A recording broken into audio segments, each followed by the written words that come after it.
Welcome to the Max Jancar Show, essentially a collection of all the audio versions of my articles, as well as commentary and expansions I've done on their content. I hope you enjoy the listen. And if you want to go deeper into my process for getting back with an ex, consider grabbing my free reattraction cheat sheet. And if you want to go deeper into breakup recovery, consider grabbing my free recovery cheat sheet. These are simply one-page PDF documents full of tips and useful insights that you can implement right this second to reach your post-breakup goals. To get any of the two cheat sheets, visit maxjancar.com/sheets. That is maxjancar.com/sheets, as in a sheet of paper. And with that out of the way, let's get right into our episode. 10 Tips for Making Better Post-Breakup Decisions by Max Jancar.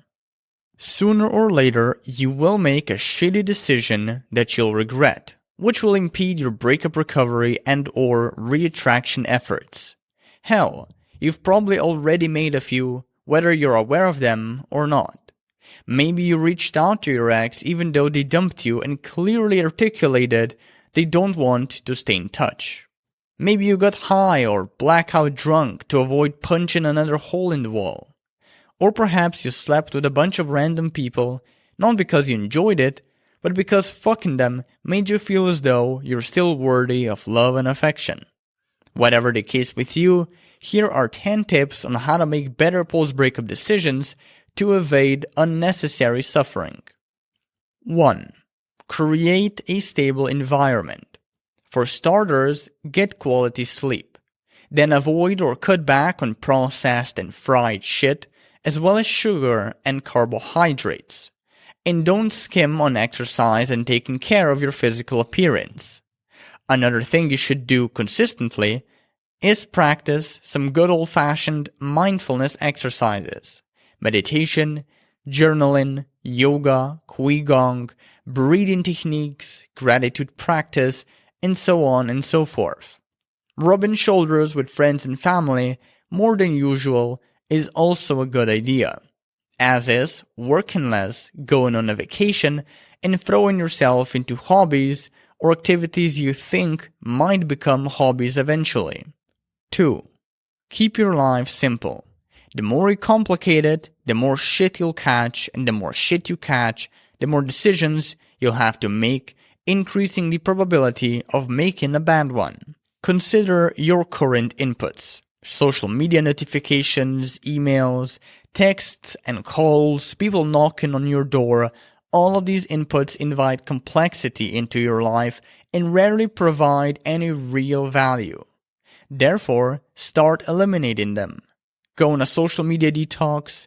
Consider the no contact rule if your ex keeps bugging you.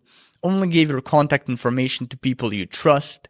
Reserve time for daily, distraction-free reflection. Don't go to every meetup, party, or gathering you're invited to. Say no more often than you say yes. 3. Leverage your personal values. Consider your values by reflecting on how you'd want to live your life and what you find important and unimportant.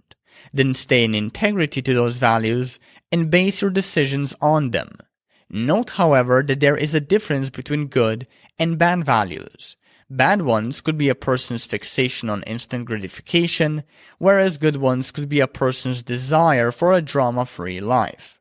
So if you'd base your post-breakup decisions on your desire for, say, instant gratification, you'd likely reach out to your ex even if they don't want to hear from you. You just wouldn't give a fuck about what they want. You'd only hone in on what you want. A shot of instant gratification nested in your ex's response. However, if you'd base your post-breakup decisions on your want for a drama-free life, you probably wouldn't reach out to your ex. If you know they want nothing to do with you, that is. For you would realize that it would likely just lead to unnecessary tension. 4. Analyze your patterns and respond accordingly. For example, if you keep going on shopping sprees and can see a pattern of failures due to it, a failure to feel better about yourself, a failure to use your cash wisely, a failure to exert self-control, etc. It's a flashing neon sign you should replace the habit with a healthier alternative. Whereas if you keep investing in your personal growth by meticulously attending therapy and you can sense a pattern of success due to it, you're feeling happier, more at peace, less anxious, etc. It's a flashing neon sign you should stick with whatever habit you have formed. 5. Define a goal and project vectors toward it. For every decision you're mulling over, ask yourself, will this bring me closer to my goal, or will this push me farther away from it? To be more specific, will shooting heroin up my veins bring me closer to healing from my breakup, or will it push me farther away from it? Or will showing up at my ex's doorstep at 3 a.m., flowers and chocolate in hand, begging them to give me another shot, bring me any closer to rekindling my relationship, or will it push me farther away from it? 6. Consider second, third, fourth, and so on order consequences. Everything you do has a downstream effect you should be aware of. For example, here are some consequences of playing video games all day and night when you want to get your mind off your breakup. First order consequence. Buying video games and a rig that plays them well costs a lot of money. Second order consequence.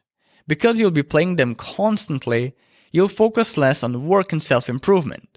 Third order consequence. Your intelligence, cognitive abilities, and attention span will decay, depending on the games you're playing, of course. Fourth order consequence. You'll get lazier, go to bed later, and get less sleep. Fifth order consequence. Due to less sleep, you'll be more emotional, delusional, and neurotic. Sixth order consequence. You'll make shitter decisions due to being emotional, delusional, and neurotic. Need I go on? 7. Consider the ease of undo. Meaning, how easy would it be to undo a decision once you make it? Eating a shitty burger instead of something healthy once or twice is relatively easy to undo, for instance. Just eat something healthy the next day. Skipping your workout or meditation habit is also easy to undo.